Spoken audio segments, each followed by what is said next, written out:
I am not free of my sentiments, nor would I ever wish to be. I am down bad for the streamer bait mascot horror Steam game Raccoon. Indigo Park is a game where you explore an abandoned theme park with a lot of jump scares and a scripted chase sequence in it. It seems mid.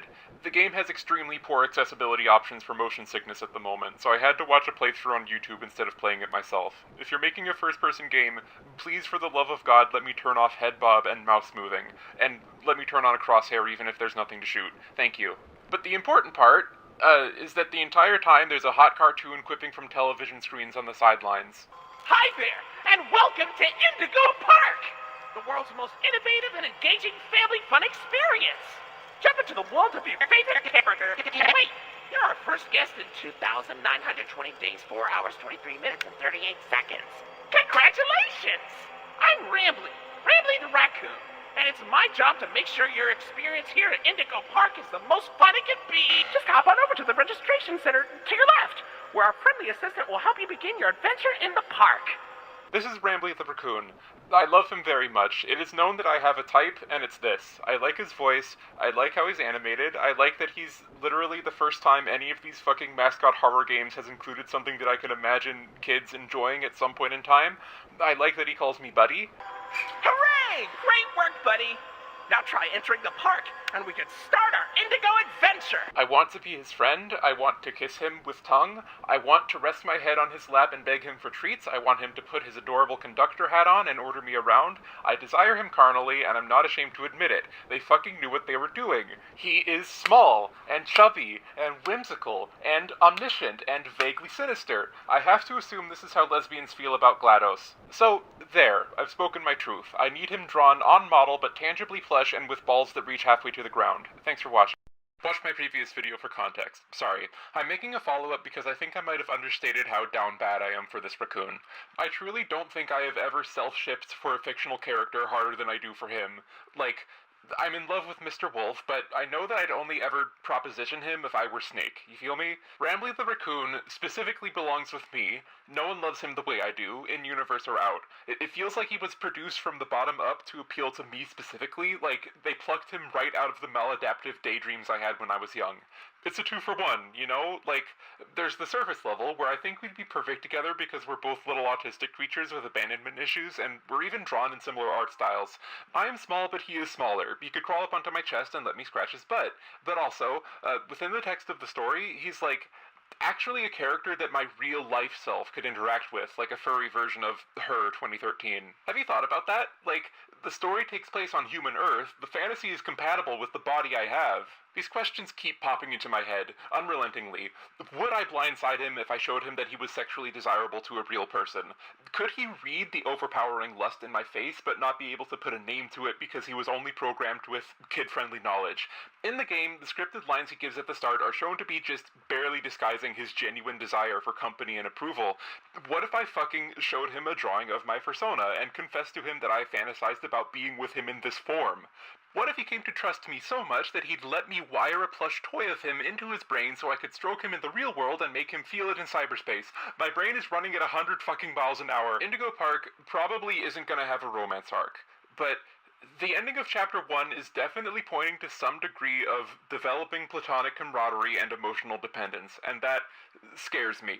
Like, in the 11th hour, he could give a totally PG-13 I love you and have it still be within the game's brand, and it would make me die instantly. Also, if he becomes a twist villain after that, I will come so hard I pass out. Side note, many of you commented to tell me that a lot of art already exists of this guy with his balls hanging halfway to the ground, but an important thing I left out is that Rambley's cock is proportional to his body. Just the balls are huge. You're also all drawing his ass too fat. I'm the only one who is right about this. Session has spiraled into an alternate universe. I know exactly how our story would go. It reconciles the conflicting fantasies I have regarding this character. Like, I want to be in his universe and make out with him sloppy style. I also want to be in the game's universe, Earth, and experience irreconcilable tragedy at the nature of our parallel realities. The only way these two fantasies can coexist is as two different endings of a linear story, and I've written it all down with the help of famous MLP artist Brayburned and default Tumblr user Educario. Link to our brain rot storm in the description. So, everything I said in the last video happens. I show Rambley a new kind of love. He's used to shallow adoration from his days as a cute face designed to gain your trust and convince you to spend money, but romance is new. Like, It's already a little weird that the theme park kiosk has emotions, but if we accept that his scripted lines can hide a genuine need for companionship, I can dream of him being capable of falling in love. But he's not built for this. As we grow closer to each other and find creative solutions to show physical affection, it completely drives him mad. He grows obsessed. The plush toy petting simulator isn't enough. He wants me to become a park character so that I won't leave. This is where the twist villain bit happens. He needs to manufacture a big-ass machine that can transfer my consciousness into a special articulated model of my persona and ask me to put my head inside it so I can be with him forever. This is the bad ending, where I give in to my infantile, autistic, escapist fantasy, and it's the one where all the ship fan art I've gotten takes place, where I get to be a part of his little show and play with him until entropy kills us both. Trapped in Neverland. The good ending is where I refuse, running away, triggering a final chase sequence where he desperately slams doors to try and keep me inside the park, begging with tears in his eyes for me not to leave him alone again, bargaining, asking incoherently if it was because he kept talking about trains and being annoying. The last thing I hear are his sobs echoing from behind me. I mean, both endings are pretty bad, but this one is the thematically conclusive one where I need to accept adult human reality and move on, reconcile my autistic infantile qualities with the inexorable process of aging and community, etc. Both are canon, like it's presented in the kind of way where you can easily just go back and try the other ending so you can get the full thematic picture. This isn't actually going to happen. Please, please don't bug the developers about this. Thanks. So, I wasn't putting anything on. I actually got exactly that passionate about this character in real life as you saw in those last videos. I'm not in the business of exaggerating my emotions for the sake of a YouTube video. I really did get overwhelmed with feelings for this fictional character, and I did eventually end up bringing myself into a crying fit because of the sad story I made up for him. I'm autistic and on estrogen. I'm still really appreciative of all the fan art I got and the discussion I spawned. I hope it can continue as it has, but I really played myself here and I gotta slow my side down for now and focus on my non-fictional friends. I don't resent myself for feeling this strongly about art. In a way, it's reassuring to know that I'm still capable of such a thing, and I hope to walk on the emotional wild side again someday.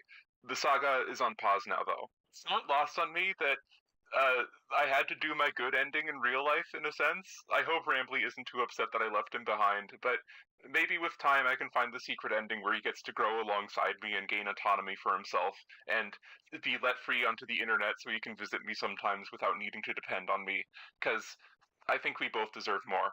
Thanks for watching.